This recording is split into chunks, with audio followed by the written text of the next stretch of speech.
Alright, welcome to my channel. This is X Bones, and today I'm basically gonna break down the game for new players or people that are, either beginners or just know nothing about the game at all.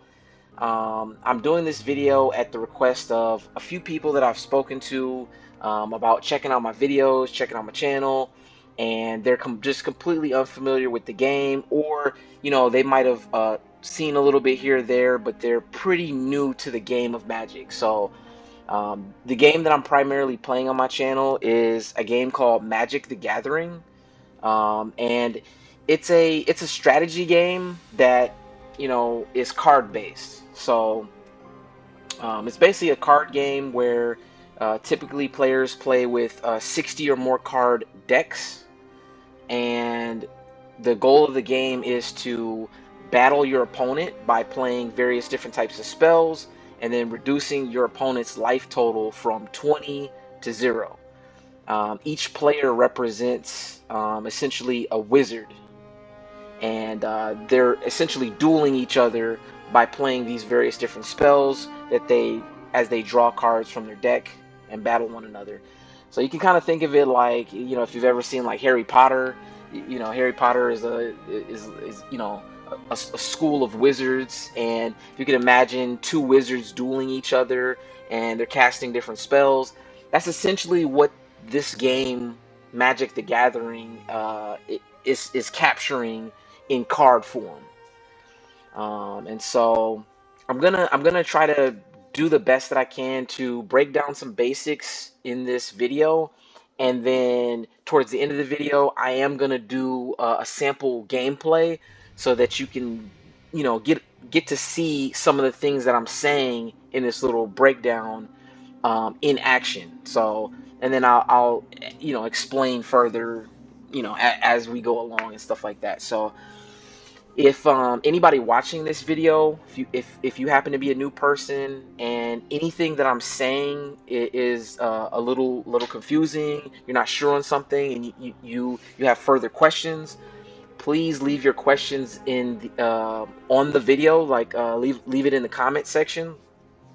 When I see it, I'll read those questions and then I'll address it in another video. So I plan on this at least being a two-part series, if not maybe extending a little further than that, because I don't expect to cover everything all in this one video. And if you've checked out other videos on my channel, most of my other videos, I do talk to an audience assuming they do know the basics of the game, so I don't explain too much. But I do have a video that I made pretty early on where I kind of introduced my channel and gave some basics and a breakdown there. That was early on.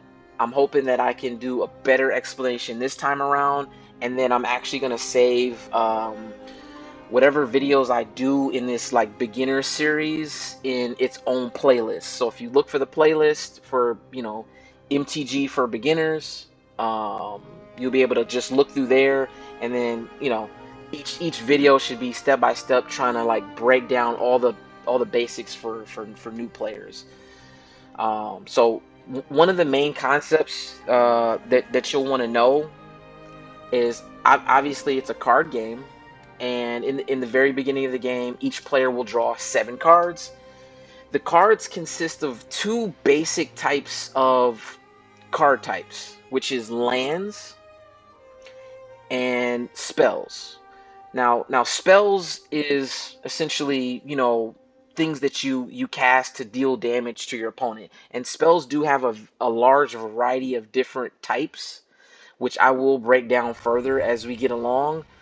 But some of the 2 most common or main spells would be like a direct damage spell. So if you imagine a wizard casting a fireball or a wizard casting a bolt of lightning, these are spells that deal direct damage to your opponent.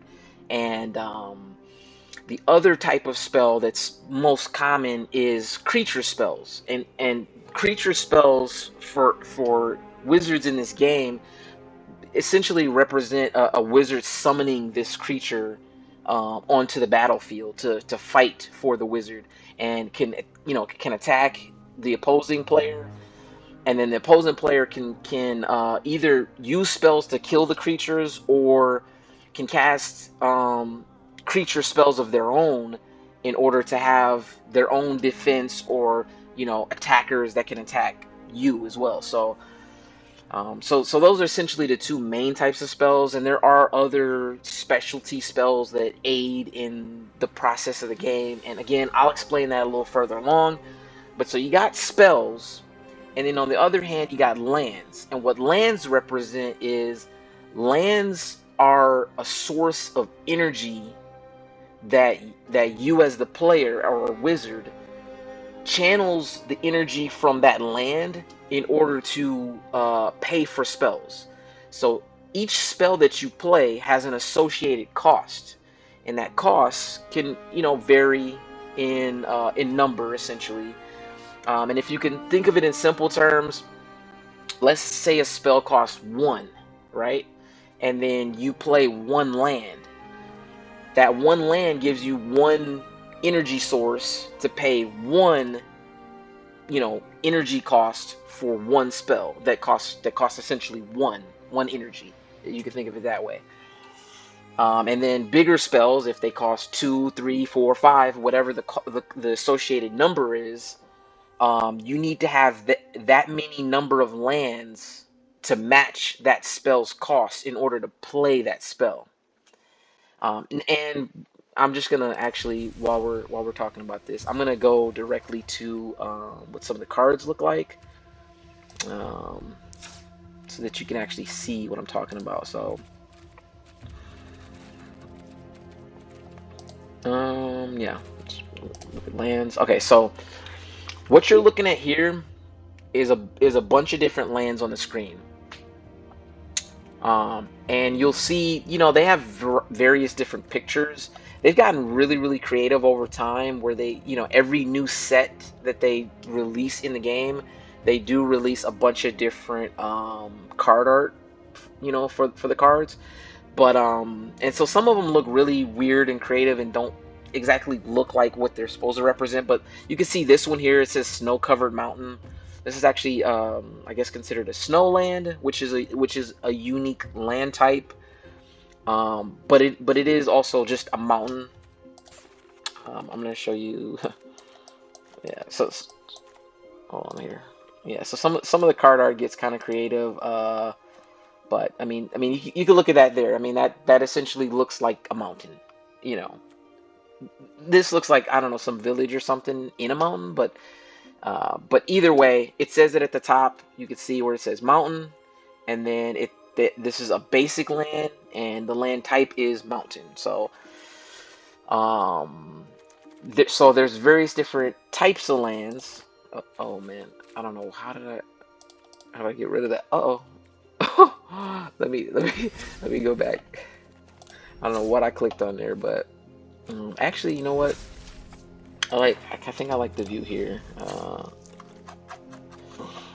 Actually, no, never mind.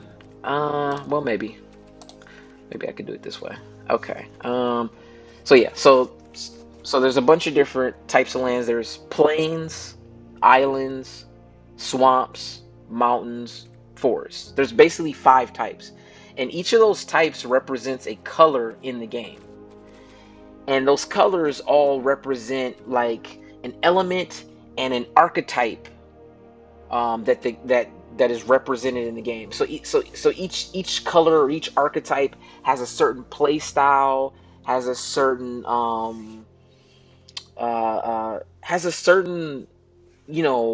element to how those particular cards of that color are. And I think I'll break down a little more of the Magic lore in another video, where I kind of go into depth explaining the characteristics of each color. I won't go into detail now, because I think that's kind of a complicated conversation, but just know that each color of those 5 main colors represent a different characteristic And so to give you an example, so this particular deck that I have here is a bunch of different colors, pretty much every color but red. But here's an example of a creature. It's a crazy vampire dude or whatever. If you look at that symbol in the top right corner of the card, that is a black. It looks like a skull symbol. That represents the color black. Black is represented by the land type, which is swamps, and black generally is representative of like death, essentially. And again, I'm not gonna go into too much complex detail on the lore of the game, but just know, this, for example, that one symbol that you see in the top right corner, that's the cost of that card. Going down a little further, well, I'll show you this one real quick. So this one, if you notice, is green. It looks like a little tree there. That costs 1 forest mana. So certain spells require a specific type of mana in order to play those specific spells. So these are black spells. They require black mana. A green spell requires green mana. This one's a blue spell, requires blue mana, which means you have to have one land of that color type in order to pay for it, specifically that color. Now, if you notice, there's a number in this card next to that blue, water drop looking symbol, and that number is what's considered mana of any color. So this one has a 1 and then a blue symbol next to it. Hi. Can you go upstairs, please? That is my daughter, Fia. I get regularly interruptions in all of my videos, so I've learned to just live with it. Otherwise, I would not get any videos out if I had to wait for them to sleep or something. But anyway, yeah. So this costs essentially 2 mana, but it's 1 specifically of an island land, and then 1 of any color. So you could have another island, you could have any of these other lands, plains, swamps, mountains, forests, whatever, like, or a colorless land, but that's a whole nother topic, whatever. But and so moving down the list, these are other spells that are also 2 mana, but you have one black mana and then 1 of anything else. And then this one, you got 1 forest and then 1 of anything else. This is something special that just costs 2 of any color mana. You don't need anything specific to play this one. It could take 2 of any color. This is an example where you see 2 skulls and then you see 1 number of something else. That means that it costs 2 swamps specifically, and then 1 of another color, or of any color, essentially. So that you need a total of 3 lands in order to pay for this spell. Hold on a second. Go upstairs.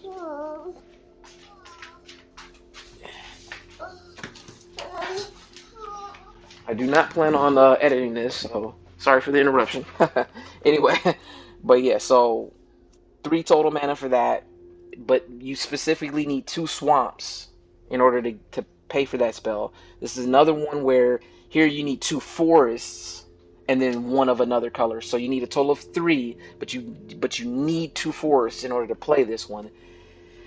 Then here's a spell. It does look weird in this form, but basically this spell, if you look at here, it costs 1, a blue, and a black.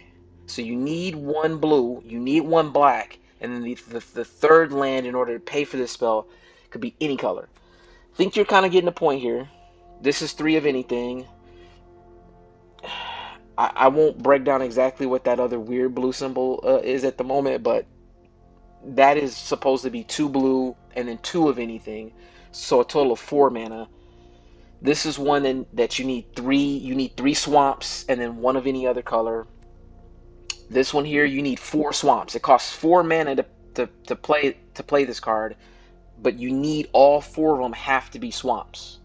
So you kind of get in the picture, right? Here's one where you need a plains the white mana, and you need a swamp, which is the black mana, and then 2 of anything else. So it's a four cost card, but you specifically need those 2 colors, and then 2 of any other colors. So and then look at this one. This one's pretty crazy. It's got a swamp, an island, a plains, and a forest, and then 3 more mana of any color. So it's a total of 7 mana in order to pay for this card, but you need 1 of 4 different color types in order to play it. So, and then real quick too. So this crazy card or whatever. If you read the rest of the card, besides what's in that top right corner, which is the cost of the card, next to that name, Atraxa Grand Unifier, is the name of that particular card and that particular creature. And then obviously you see the picture in that box right below there, which is some crazy, I don't know, demon, angel, whatever kind of thing. And then below that, you see another little text field that says legendary creature, and then it says Phyrexian Angel. So the legendary creature, so it's a creature, which is the type of spell that it is. It's a creature spell. It is a legendary creature, which is another topic that I will explain later on. There's regular creatures, and then there's legendary creatures. So this one happens to be legendary, and then after that dash is the type of creature that it is. So it has 2 types.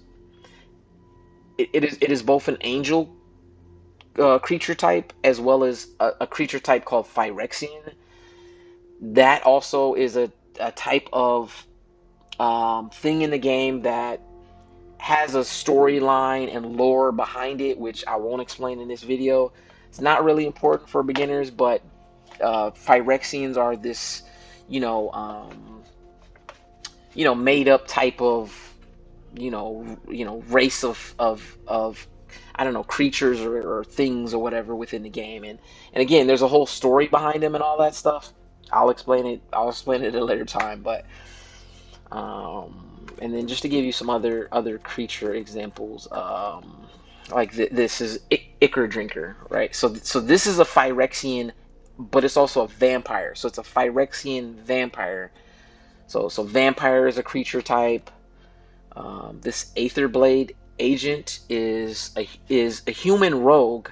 And if you notice, there's 2 different cards. Well, this card can transform into this other thing, which its creature type is a Phyrexian rogue. So it goes from being a human to this Phyrexian thing. Is another example of a creature. This one's really basic. It says creature, and then the type of creature is a bat. Oh, yeah, so creature, bat. The name of the creature is Deep Cavern Bat.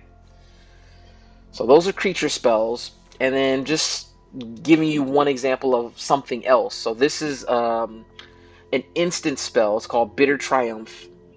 In the text box, it basically tells you what that spell does. So that spell says, well, first it says as an additional cost to cast this particular spell, you do have to either discard a card or pay 3 life. That is not common to all cards, but certain cards do have an additional casting cost. It will say it in its text box. Black is kind of known to have to require the players that play the black color archetype to typically have to sacrifice in order to do a lot of things within the game. So unfortunately, you either have to, you have to either. Ooh, I did not mean to do that. Let me go out of here. I'm gonna discard the changes. But yeah, so let me go back in here. Yeah, so Bitter Triumph. So this card below that says, additional cost to cast a spell. It says destroy target creature or planeswalker. Obviously, you know what a creature spell is now. Planeswalkers is another type of spell, but this card can target either or. Can target creatures, can target planeswalker. So if your opponent is playing either of those types, and it's on the battlefield, you can cast this spell to destroy those things. So. And again, there's like a variety of all different types of spells. But now that you know the basics of, there's lands. Lands are used to pay for spells. All spells have a cost associated with them.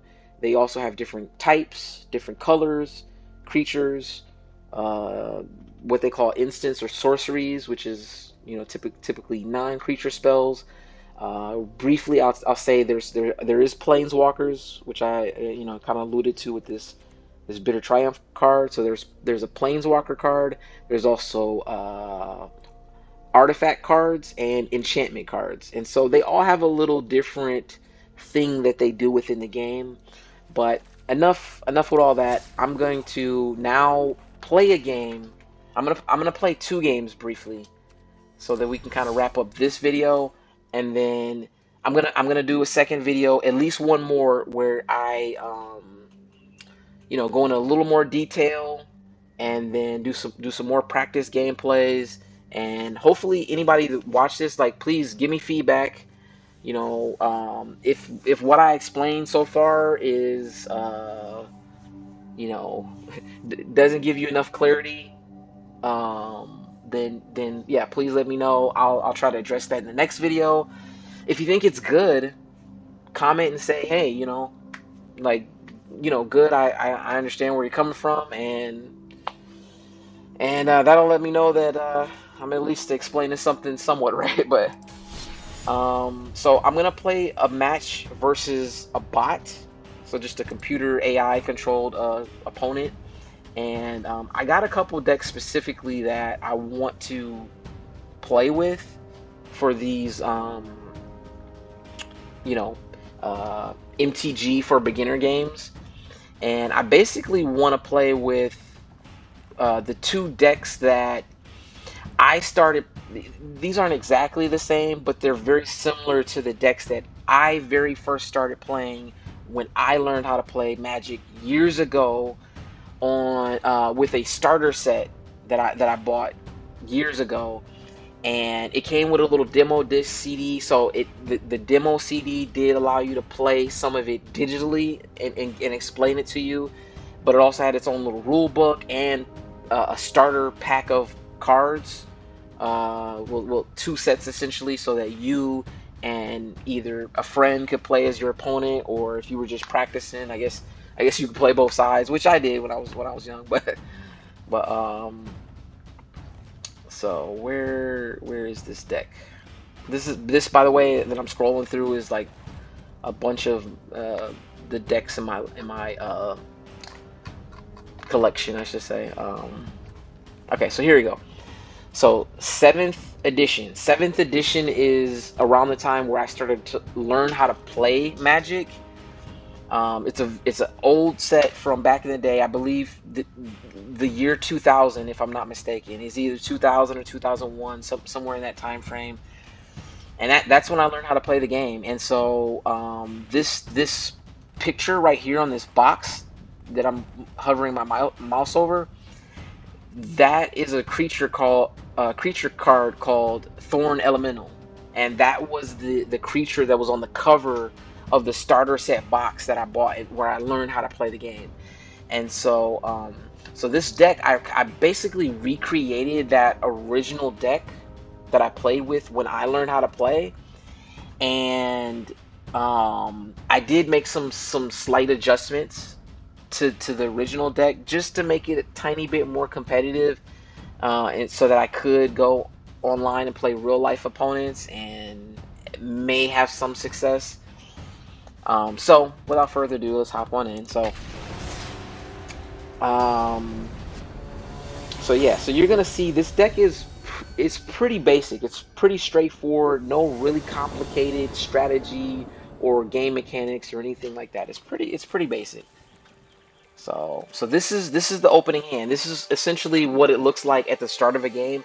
If you're playing with the physical cards, you would be drawing 7 physical cards from your deck of cards, sitting on the table where you're playing at. And so in this digital version of the game, which is called Arena, A lot of this stuff is kind of automated for you, and then you just sort of like, either if you're playing on a PC, you just move the mouse around the screen and click what you want to click and control and stuff like that. This is playable on a mobile device, so phone or tablet or something like that, and you just have to touch with your finger, just move the cards physically on the screen. It actually works pretty well on the phone, and when I started back playing after years of not playing, I picked up the game on the phone initially before I hopped on PC. So in my opening hand, if you look here, I got a forest, I got a mountain over here, and then I got this thing that represents both colors. So it can be red or green. So that's kind of a unique land that is like dual colored. It could be one of either or. And then the rest of the cards in my hand are various different types of spells. This is a creature. This is a creature. This is a creature. This one is an instant spell, which is, it's like a sorcery. So it's called Lightning Strike. You can just deal damage to any target.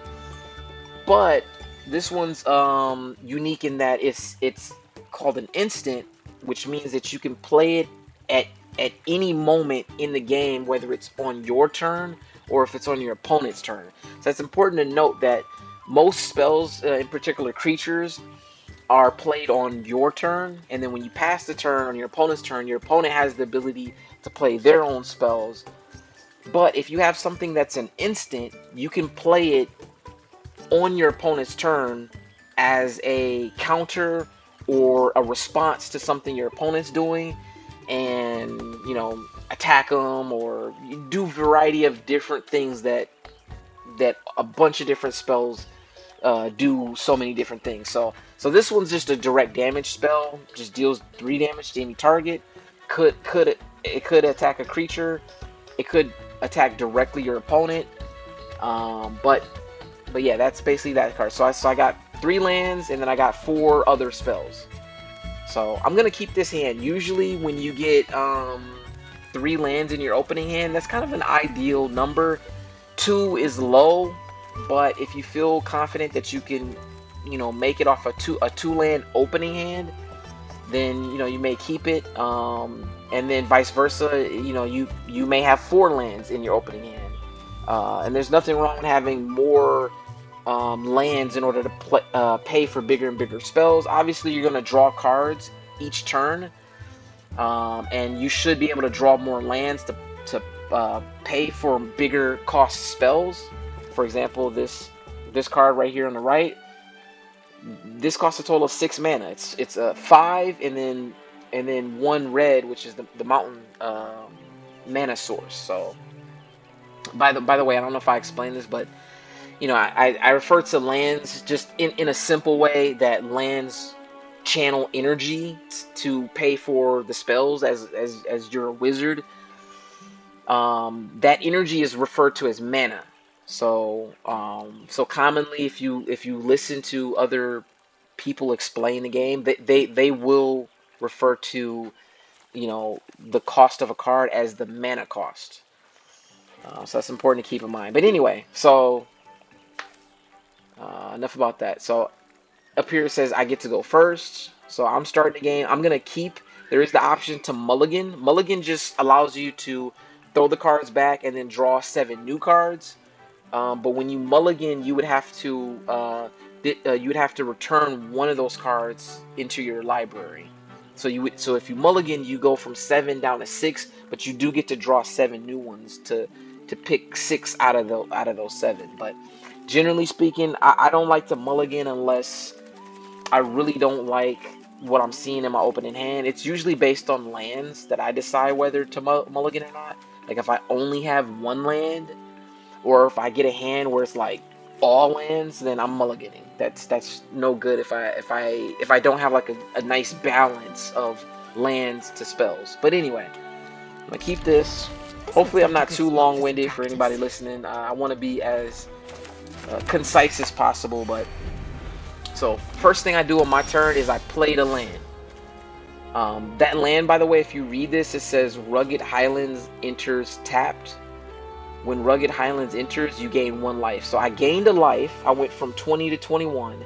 This did come into play tap. I know what you saw happen really fast, because the game is automated to play out, at a faster pace for more experienced players.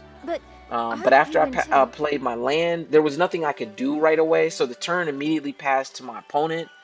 They played a land. As you can see here, my opponent's playing green, so they got a forest down.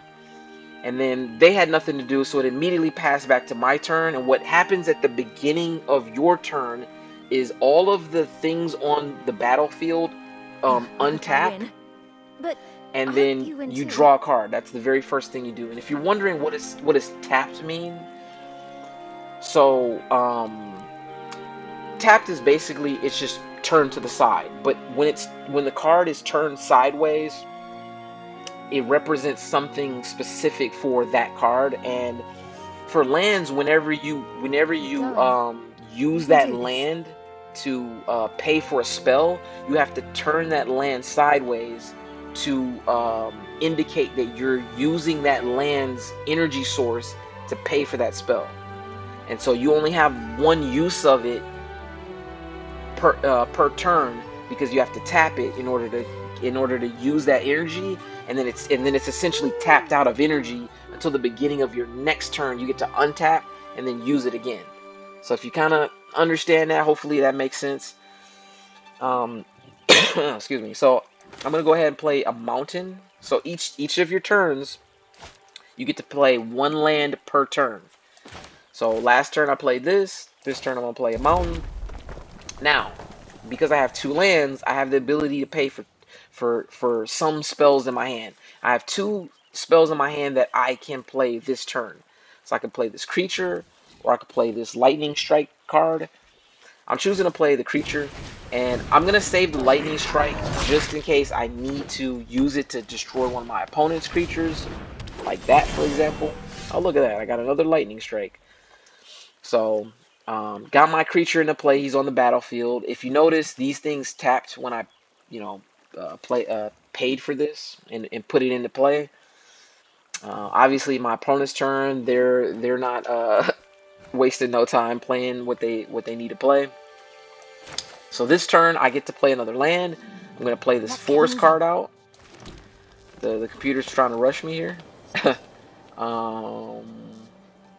Yeah, so I'm gonna use this lightning strike spell. It costs 2 mana, 1 of any color and then 1 red or mountain, essentially. I'm gonna use this and I'm gonna attack his creature with the lightning strike. So boom, killed the creature. Now I gotta explain this too. So all of these turns, you've seen me you see me like play something, and then immediately it goes to my opponent and they do something real quick and then it's back to me. So there's actually different steps to the game, to a turn, a typical turn. The very first step is what they call the upkeep and draw step. So if you see my little mouse arrow, I'm gonna highlight over these actual steps. So on my upkeep, I untap all of the things that are tapped, and then I draw a card. That's called upkeep step. The very next step is your main phase step. On your main phase step is when you typically play and pay for spells. So if you got a creature, you would pay for your creature and play those spells on your main phase. After that is an attack phase. So if you look over here, this kind of shows you the attack sequence. So first you get to declare your attackers. That's the first step of the attack phase. The very next phase transfers to your opponent's initiative, where they get to choose to block. If they have a creature that can block, or maybe they got a spell they want to play to destroy your creature, your opponent gets to respond to your attack. Then there's the, I guess, damage phase, where it basically, gives the results of that attack and block sequence. And then there's a slight pause at the end of combat if someone has a post-combat instant spell that they want to play before your second main phase begins. So yeah, so over here, like I said, if you check out my little mouse on the screen, you got upkeep step, main phase, attack sequence, which is over here. But just keep in mind this attack sequence comes after your main phase, and then after the attack is resolved, then there's a second main phase where again you could play spells prior to attacking, which is your first main phase, or after you attack, you could also place spells at the second main phase, and then there's an end step. And the end step is kind of unique because a lot of cards have certain abilities or effects that say, hey, at your end step, do this. Whoa! Oh, sorry. Thought I saw something. I should probably try to mute this thing. Oh, I can mute it. Okay, boom. Good. I should have did that earlier, but the stupid thing is interrupting my my talk here. And then one more thing, real quick. So if you notice, this card is one of the lands that's untapped, and then these two are tapped. They actually have this little hook arrow looking symbol on them. That's just to indicate that they are turned kind of sideways in order to indicate that these have been used to pay for the spell that we played. So the last spell we played was this lightning strike, and we had to tap two of these here to pay for that spell. So now I'm gonna go to the attack phase. So choose attackers. And I'm sure anybody watching this is like, man, this is a long explanation of how to play this game. Bear with me, because once you learn the basics, it's all downhill from here. I mean the game, you'll pretty much you'll begin to learn and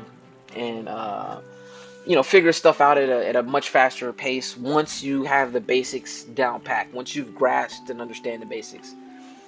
And then if you notice, when I attacked, your creature, in order to attack, has to tap, has to actually turn to indicate that that your creature has attacked during your turn.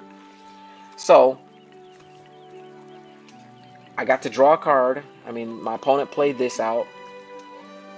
I did not draw another land. So normally you play one land at the beginning of each turn. Because I did not get a land, I'm not able to play a land this turn. So I'm capped at 3 total mana, 3 total lands in order to pay for something. So I can't play anything that's more than 3 mana. So this actually costs 3. This one costs 2. I'm gonna do this again because I want to clear the path for this guy to attack. And so another thing that I did not explain either previously, this is one of the most basic things about creatures, and I can't believe I actually missed over this step. But creatures, if you read the card, obviously top right corner, that's the mana cost. The very top, starting from the left hand corner, is the name of the card. So this one's Hobgoblin Captain. Obviously you got the picture below it, and then below that says it's a creature spell, and the type of creature is a Goblin Barbarian. That other symbol to the right is actually the set that card comes from. It comes from a specific set that's represented by that symbol. And then underneath that text box explains the ability that this card has. I'm not going to explain this one because this one doesn't even take effect with what I have on the battlefield currently. But in this bottom right corner, you see 2 numbers. There's a number, first number, and then there's a slash, there's a second number. So that first number is the attack power of that creature. So this particular creature has a power level of 3 attack power. The second number is the toughness of that creature, or how much damage that creature can take before wiping that creature out. So that creature has 3 power, but it only has 1 toughness. So it's a lot stronger than it is tough. It can deal more damage with 3 than it can take. It can only take 1 damage to destroy that creature.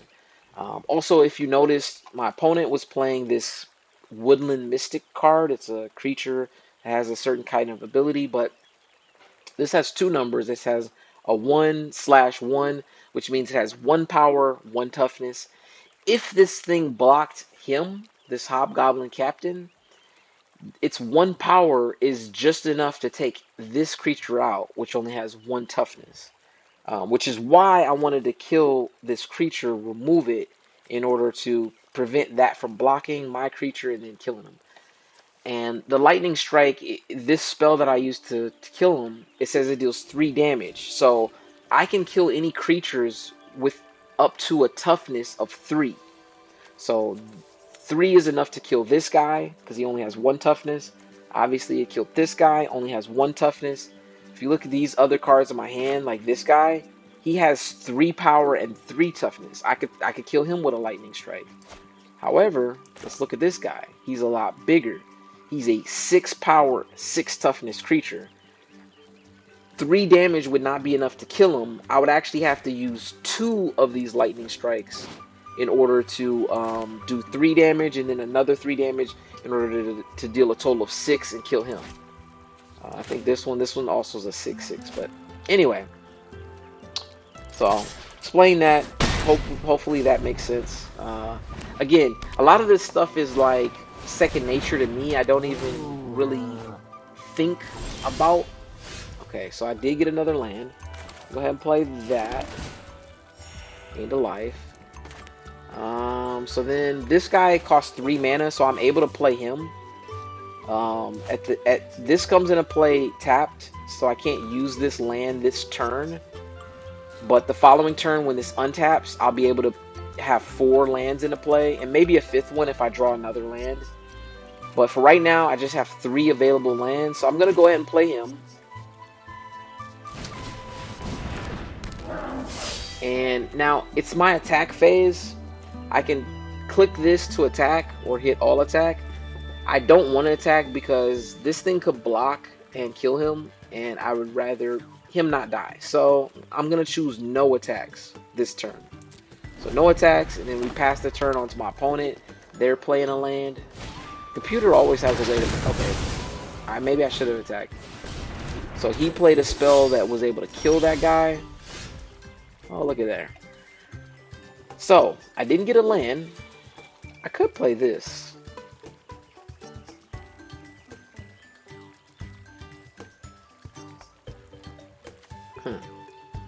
Nah, I think I'm going to go ahead and do this.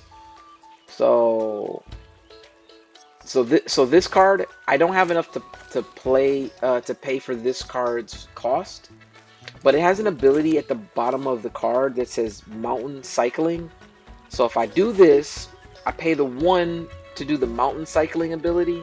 I basically discard this card to my graveyard, but it allows me to pick up a mountain from my library. And this doesn't care if it's a basic or a non-basic, so I think I'm going to take a non-basic, and I think I'm going to go ahead and take this one. So that ability allows me to retrieve a land from my library. I can go ahead and play that land into play.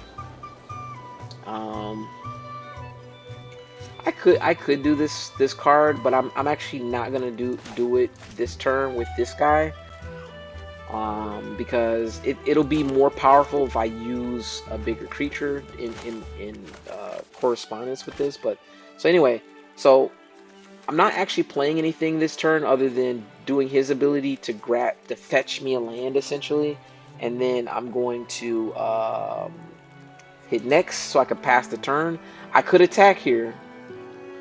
It's tempting, but it's not a good play because my opponent could not only block, but it could double block. It could use both creatures to block, and double block, they would have enough combined power to kill him. He would be able to do 3 damage, 2 to one of them and then 1 to another, which is only enough damage to wipe out one of my opponent's creatures. So it'd be a 1-for-1 trade, but it wouldn't be in my favor because I got the bigger creature and my opponent has the 2 smaller creatures. So I'm going to choose not to attack on this turn. I'm keeping track of the time, and this video is getting a little bit long. Dang, dude. Okay. So my opponent plays this creature, which has an ability to just basically fight my creature, and in doing so kills him because he's bigger beast. Okay, so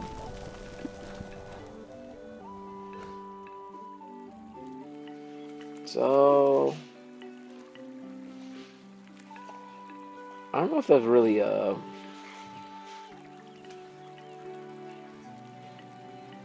hmm.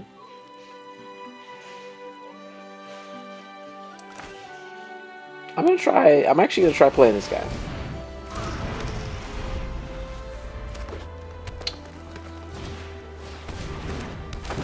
So my opponent is building up quite a board state. It's got a bunch of these different types of creatures. This generous stray, treetop warden, affectionate Indrik, or whatever it's called. Um, that thing. Anyway, all right. So let's see here. So I now have a lot of lands in play. I got a total of 6. So I can pay for anything that's up to 6.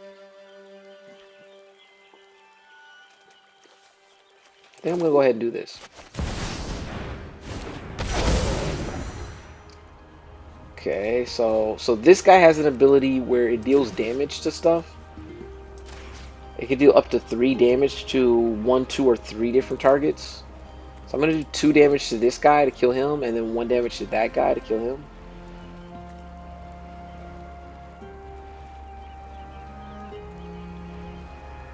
Do I want to do that? Yeah, I think so.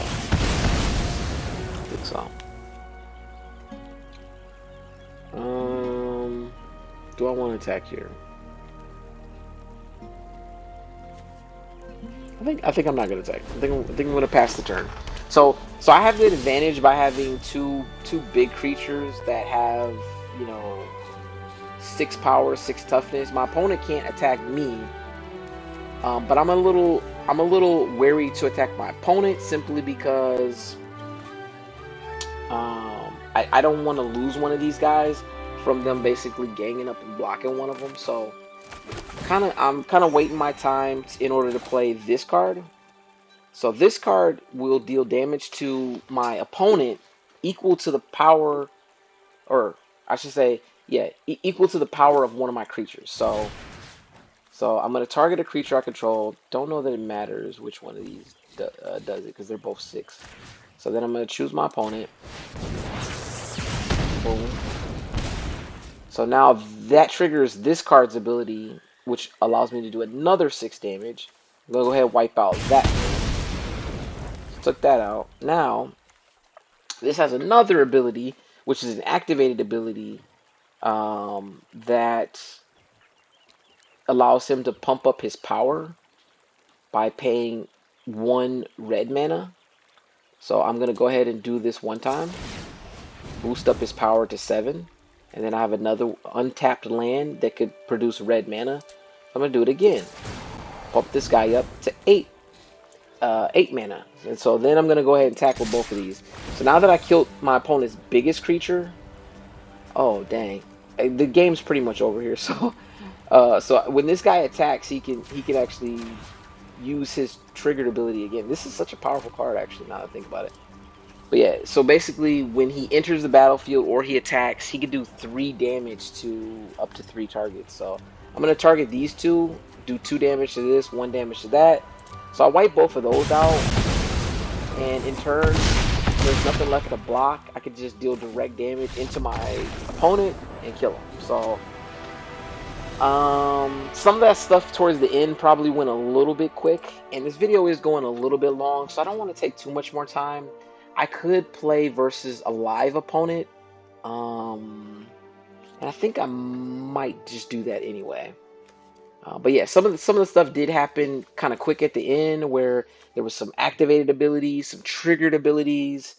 But basically, if you read the card will explain its abilities, and various different abilities will do various different things. So again, I'm not gonna go into too much detail, but we're gonna hop into one more game. Hopefully, this video is just short of an hour. I do apologize for the length of time that I'm explaining all this stuff, and hopefully, whoever's watching doesn't mind, bearing with the length of this video. And if you do need to pause it, come back. It's already towards the end now. So maybe I should have said that at the beginning, um, but yeah, I will be dropping, like I said, at least one more video, kind of showing some basic stuff and breaking down more details into the game. And feel free to come back to the video as many times as you need in order to uh, you know watch through and learn all the little details, or specifically watch the steps in the gameplay of things that I'm doing. So right now I'm searching for a live opponent online. So ideally we okay, so see, Trevor P. So this is a real person somewhere out there in this earth. All right, so I get to go first. I got 4 lands in my opening hand, and I got 3 spells I could play. Not the greatest opening hand, but a lot of lands and mana to pay for things. So I'm gonna go ahead and play this. Play this creature, only costs 1. He has what's called haste, which allows him to attack right away. Most creatures, they can't attack the turn they come into play because they have what they refer to as summoning sickness. Go ahead and okay, this I can play instant speed, so I'm gonna go ahead and attack here, and I'm gonna pass the turn.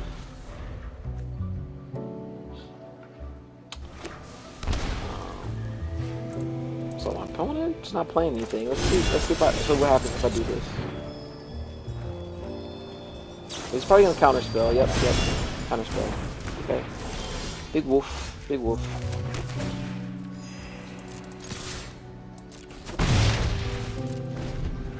So my opponent is playing a bit of a control strategy. We'll see if we can break my opponent down and get through his control. This is gonna be tough here, but he left up mana. So he probably has another counter spell waiting. I don't want to play into his counter spell at the moment. I want to get him to play something first. Okay, still drawing tons and tons of lands.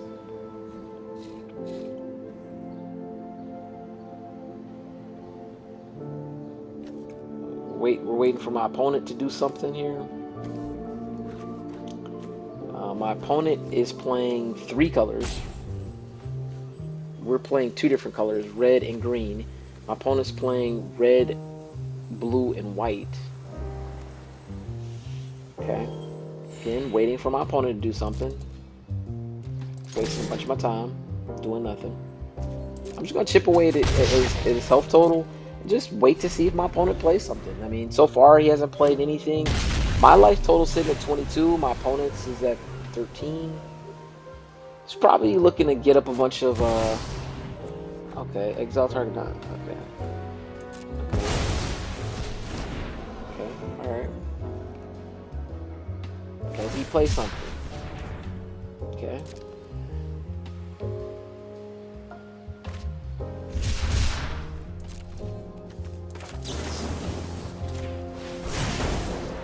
Okay, that's actually probably a good sign.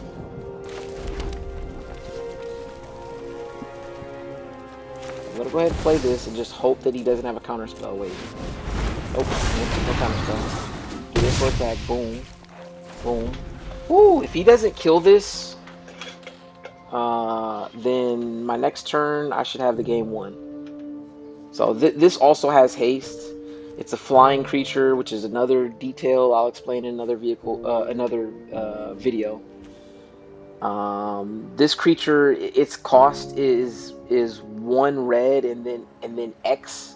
So the X can be any amount of lands or any amount of mana, and whatever amount you pay for it in its X cost, it comes into play with that same X number of power and toughness. So I had a total of 6 lands. So besides the 1 red mana, I paid 5x in order to get this to come into play as a 5 power creature, 5 toughness. Yeah, it's flying, it has haste. It's a pretty cool looking card because it looks like a dragon with a bunch of heads. So kind of fitting because the more X you pay, it's you think of it as like more heads on this creature in order to deal more damage or whatever. So pretty devastating card because it has haste. It's able to attack the very turn that you play it. Um, this other card that was destroyed by my opponent is called Phoenix Chick. Okay, so yeah, so I'm gonna go ahead and do. I wonder if I should do this. Yeah, bump it. I'm gonna do this.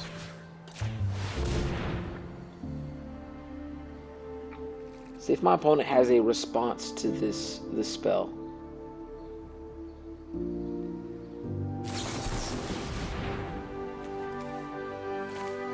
He does.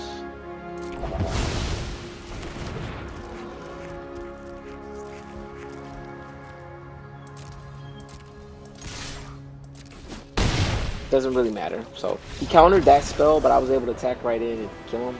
So I really don't know what my opponent was doing there, but we won a game. We won a game, and that happened pretty quickly. We're still under an hour, which is my goal. I don't want to make I don't want to make my videos longer than an hour. So we're pretty much gonna close it here. I won the game. Opponent didn't do a lick of damage to me. I ended up in the end with more life than I started with, which your starting total was 20, by the way. In case you forgot that, but reduce my opponent's life total down to 0, and that's essentially the objective of the game. So I hope you guys enjoyed watching. Like I said, please give me any feedback. If you're new to this game, you're watching in order to learn these basics. I hope that I'm explaining it well.